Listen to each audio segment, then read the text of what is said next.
Hello बच्चों, आज से जो हमारा क्लास 11th क्लास है उसके बारे में अपन बात करेंगे।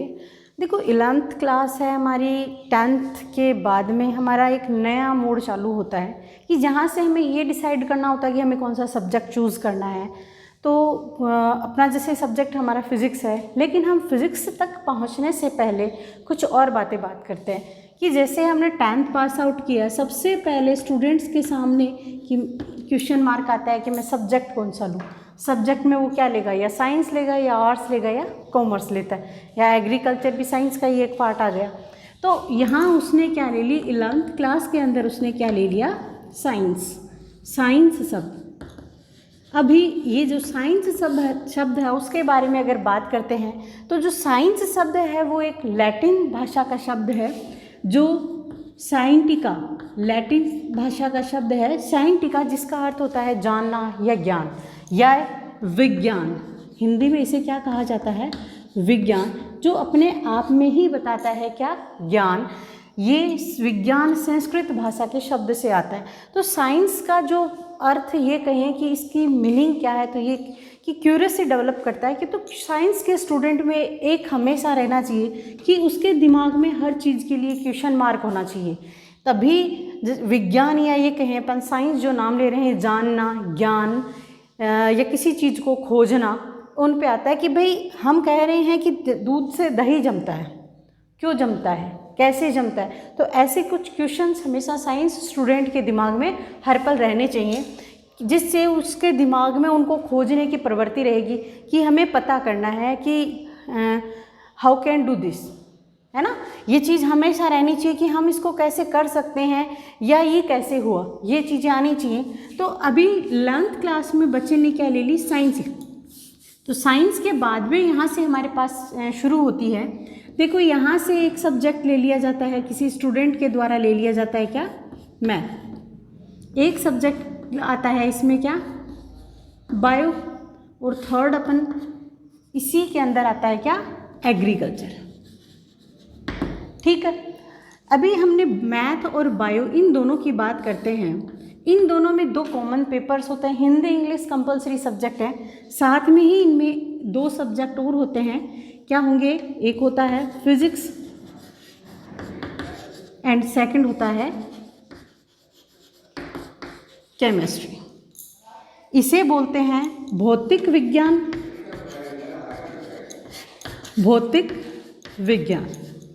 और दूसरा सब्जेक्ट हो गया हमारा क्या, रसायन विज्ञान। यहाँ हर सब्जेक्ट के अलग अलग जैसे पेपर्स होते हैं उनके बारे में। तो साइंस के मेन जो पार्ट अपन अब तक सुनते हैं, मैथ या बायो पार्ट होता है। तो मैथ के 3 सब्जेक्ट हो जाएंगे, कौन कौन से, मैथ, फिजिक्स एंड केमिस्ट्री। और वहीं अगर हम बात करते हैं किसकी, बायो के लिए, तो बायो के लिए भी कौन से सब्जेक्ट हो जाएंगे, एक तो इसके अंदर फिजिक्स आ गया, एक केमिस्ट्री आ गया। और जो बायो होता है उसके भी क्या होते हैं, 2 पोर्शन होते हैं, एक बॉटनी होती है, एक क्या होती है, जूलॉजी होती है। बॉटनी और जूलॉजी। अभी बॉटनी इनके बारे में आपको बात करते हुए बताएंगे, तो मैं डिटेल में अपन बात करेंगे फिजिक्स की। तो उससे पहले मैं थोड़े इनके बारे में भी आपका परिचय करवा देती हूँ। मैथ का हमें पता है, मैथ्स के अंदर मैथ्स होती है अलग अलग, जैसे हमारे पास एडवांस मैथ्स भी होती है। इसके अंदर थ्योरम के लिए अलजेब्रा, अपना अवकलन, समाकलन, मैथ्स, ऐसे अलग अलग इसके क्या पार्ट्स होते हैं। जैसे जैसे हम हायर क्लासेस में जाते हैं उनकी जो डिटेल स्टडी है इंक्रीज़ होती जाती है। अभी मैं बात करती हूँ बायो में क्या होता है, बॉटनी और जूलॉजी। बॉटनी का मतलब होता है कि यहाँ जो फूल पत्ती, वनस्पति विज्ञान इसको हिंदी में बोलते हैं। तो जो वनस्पतिक चीज़ें हैं, जैसे हमारे फ्लावर्स हैं या इनके ये वनस्पतिक जो चीज़ें होती हैं उनके बारे में इसमें अध्ययन किया जाता है। और जूलॉजी होती है जीव विज्ञान, इसमें जीवों का क्या किया जाता है, अध्ययन किया जाता है। वहीं अगर मैं केमिस्ट्री की बात करती हूँ तो केमिस्ट्री में भी 3 पार्ट होते हैं। केमिस्ट्री में हम सीनियर तक लेते हैं, 11th और 12th में 2 केमिस्ट्री मैन लेते हैं, लेकिन 3 पार्ट इसके होते हैं। एक होती है इसकी organic chemistry, inorganic chemistry and third होती है फिजिकल केमिस्ट्री। ये हो गए हमारे केमिस्ट्री के part. Organic, inorganic and physical chemistry होती है। कार्बनिक रसायन विज्ञान, अकार्बनिक रसायन विज्ञान और इनऑर्गेनिक फिजिकल केमिस्ट्री। इनकी इसमें कुछ मैथमेटिकल पोर्शन आते हैं कि अणु का अध्ययन के अणु का के बीच में कितना उसका वेट है, उनके बारे में क्या किया जाता है, स्टडी की जाती है। तो अभी फिर हम चलते हैं, हमारा जो मेन सब्जेक्ट है हमारा क्या, फिजिक्स, जिसकी बारे में जिसकी ये हमारी क्लासेस लगेंगे। तो जो हमारा 11th क्लास का जो फर्स्ट चैप्टर है, चैप्टर फर्स्ट, वो भी कुछ ऐसा ही है। फर्स्ट चैप्टर है, उसका नेम भी कुछ भौतिक जगत है, जिसके अंदर हम जो फिज़िक्स की बेसिक चीज़ें हैं, बेसिक चीज़ें का मतलब यहाँ साइंटिस्ट के बारे में बात करेंगे, यहाँ कुछ फोर्सेस लगते हैं उनके बारे में बात करेंगे, और जो हमारी फिज़िक्स की ब्रांचेज हैं उनके बारे में हम क्या करेंगे, बात करेंगे। तो सबसे पहले अपन बात किसकी करते हैं, भौतिक विज्ञान की करेंगे। अभी ये मैंने सब्जेक्ट को डिवाइड करके आपको बताया है, और साथ में एक चीज़ और बता देती हूँ आपको कि फिज़िक्स या केमिस्ट्री दोनों के लिए कुछ चीज़ें कॉमन होती हैं। वो हमारी जो 12th जो हमारी आगे के हम सब्जेक्ट लेते हैं, तो हम 1 साल के लिए नहीं लेते हैं कि हमें सिर्फ 1 साल पढ़ना है, ये हमारे साथ लॉन्ग टाइम तक चलने वाला है। तो उसके बाद में 11th है तो अगला टारगेट बोर्ड क्लासेस है हमारी, तो 12th का हमारा टारगेट रहेगा। तो उसके साथ में मैं आपको कुछ चीज़ें बता देती हूँ कि यहाँ कैसे किस तरीके से क्वेश्चंस आए जाते हैं, या उनका पेपर में मार्क्स का डिस्ट्रीब्यूशन क्या रहता है। यहाँ जो टोटल मार्क्स होते हैं, फिज़िक्स की बात करेंगे 100 मार्क्स होते हैं टोटल। उनमें से आपके पास क्या रहेगा, एनुअल एग्ज़ाम रहती है 56 मार्क्स की रहती है, और यहाँ मार्क्स 30 मार्क्स का तो होता है प्रैक्टिकल, एंड देन 14 मार्क्स आपके इंटरनल के जाते हैं। इंटरनल जो स्कूल स्तर के ऊपर आपके स्कूल से जाते हैं मार्क्स, जो अलग अलग, ये 56 मार्क्स में जितने भी चैप्टर हैं उनकी अलग अलग यूनिट्स में उनको डिवाइड कर रखा है। तो उसके अकॉर्डिंग इनको फिर नंबर दिए जाते हैं कि जैसे 1st से 4th चैप्टर हैं, एक जैसे आ गए किसी क्लासिकल फिज़िक्स से आ गए हैं, या अपने न्यूक्लियर फिज़िक्स से आ गए हैं, तो उस पार्ट के उसको मार्क्स डिस्ट्रीब्यूट कर दिए कि 5 नंबर के क्वेश्चन आएंगे या 7 मार्क्स के क्वेश्चन आएंगे, उसके ऊपर ये करते हैं, डिवीजन होते हैं। यहाँ 30 मार्क्स का जो प्रैक्टिकल होता है उसमें भी ऐसा ही होता है।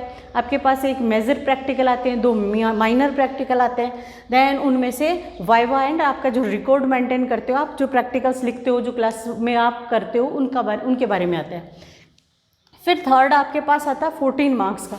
ये जो 14 मार्क्स हैं वो हमारी जो अटेंडेंस है उस पर, हमारा होल टाइम जो बिहेवियर है, हम पंचुअल हैं यानी क्लास रेगुलर अटेंड करते हैं यानी होमवर्क करते हैं यानी उनका, प्लस आपके 1st, 2nd, 3rd test and half yearly exams के जो मार्क्स होते हैं उनका रेशो निकाल के क्या लिए जाते हैं, 14 मार्क्स स्कूल के यहाँ से भेजे जाते हैं। ये सब हमारी मेहनत के ऊपर डिपेंड करता है कि हमें कितने मार्क्स चाहिए। अगर हमें 100/100 मार्क्स चाहिए तो इसके लिए हमें मेहनत भी 100% ही करनी होगी, और हमेशा ये विश्वास रखना, क्योंकि ये हमारी फर्स्ट क्लास है, तो साथ में ये आपके दिमाग में ये रहना चाहिए कि मैं साइंस में जब मैं फर्स्ट मैंने अपना पैर रख ही लिया है तो मैं इसके अंदर बहुत अच्छा कर पाऊँगा। और हर सब्जेक्ट के लिए जो अपना टारगेट है वो हमेशा टॉप सोच के ही रखना कि मेरे को मार्क्स 100/100 ही चाहिए। अगर आपके मन में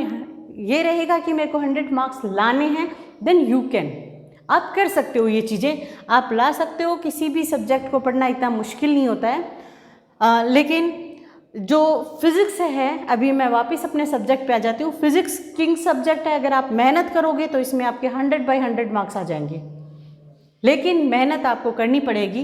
तो इसके साथ में अपन शुरू करते हैं आज का जो चैप्टर है उसके लिए बातें। तो सबसे पहले इसमें सब्जेक्ट में अपने कितने इसको डिवीज़न में बांटा गया उसके बारे में बात करते हैं। भौतिक विज्ञान की अलग अलग क्या रहेंगी, ब्रांचेज रहेंगी विज्ञान। तो भौतिक विज्ञान होती है, उसकी 2 ब्रांचेज होती हैं। एक हम लेते हैं क्लासिकल फिजिक्स, देन होती है दूसरी मॉडर्न फिजिक्स, ठीक है। अभी इनको क्लासिकल फिजिक्स और जैसे फिजिक्स को हमने दो भागों में डिवाइड कर दिया, क्लासिकल एंड मॉडर्न फिजिक्स।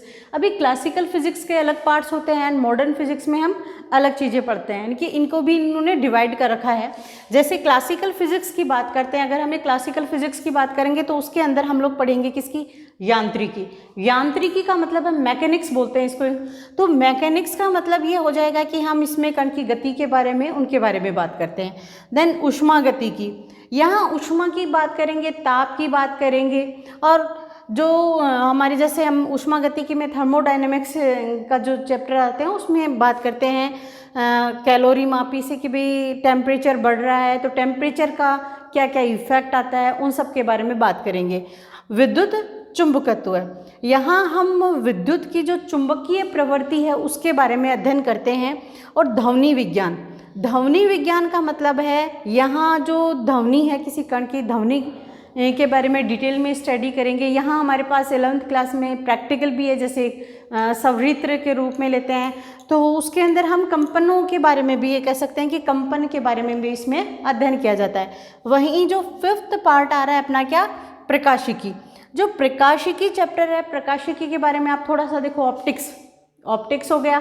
तो ऑप्टिक्स में क्या होता है कि प्रकाश की तरंगों के बारे में बात की जाती है कि इनका प्रकाश की प्रकृति कैसे होती है। हम प्रिज्म के बारे में बात करते हैं या लेंस के बारे में बात करते हैं।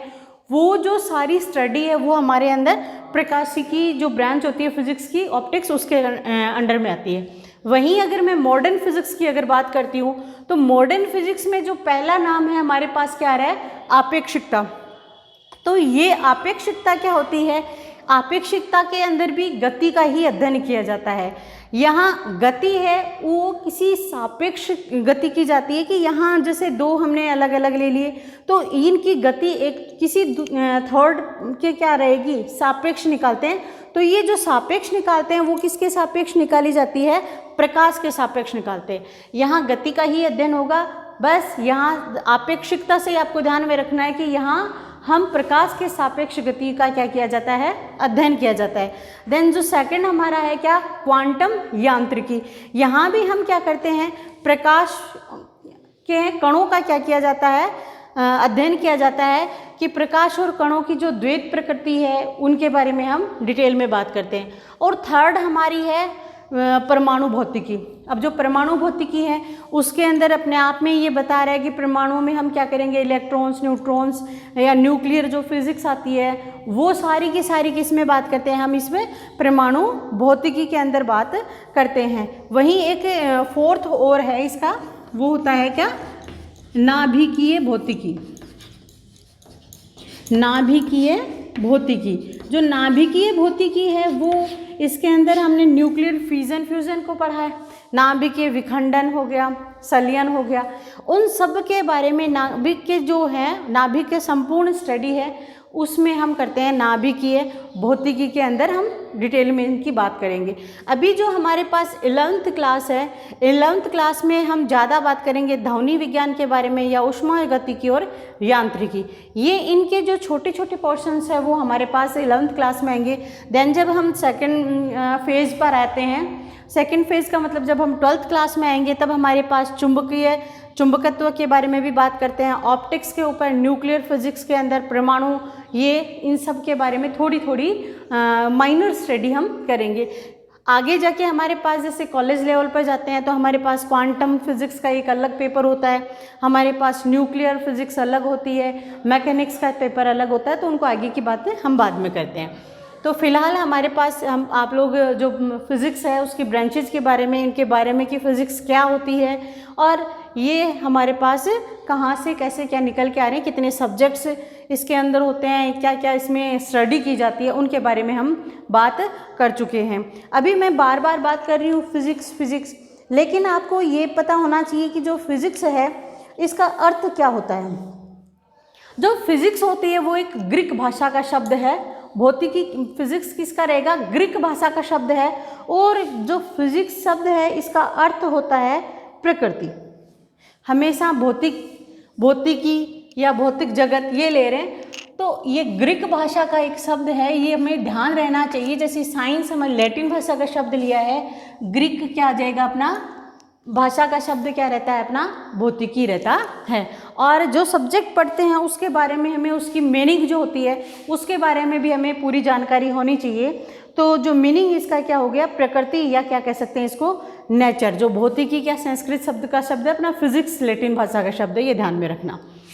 जो ग्रीक भाषा का शब्द है मैंने इसी पे दे दिया, ये तो किसकी रहेगा, संस्कृत भाषा का शब्द है ना। और ग्रीक का मतलब फिजिक्स। इस तरीके से हम जो फिजिक्स का जो पहला चैप्टर है जिसमें ये ब्रांचेज वगैरह इनके बारे में अपने बात की गई है। तो जो हमारा नेक्स्ट टॉपिक है, फिर इसके बाद में कुछ साइंटिस्ट दे रखे हैं, उन साइंटिस्ट ने क्या क्या जैसे खोज की है, उन्होंने रिसर्च की है, उनके बारे में हम क्या करेंगे, बात करते हैं। तो इसके साथ ही जो हमारा आज बेसिक सब्जेक्ट्स का जो डिवीज़न आपको मैंने बताया था अभी, वो टॉपिक क्लोज हो रहा है। तो हम जो टॉपिक टू टॉपिक जो नेक्स्ट अपनी क्लास में है उसके साथ डिस्कस करेंगे। Thank you.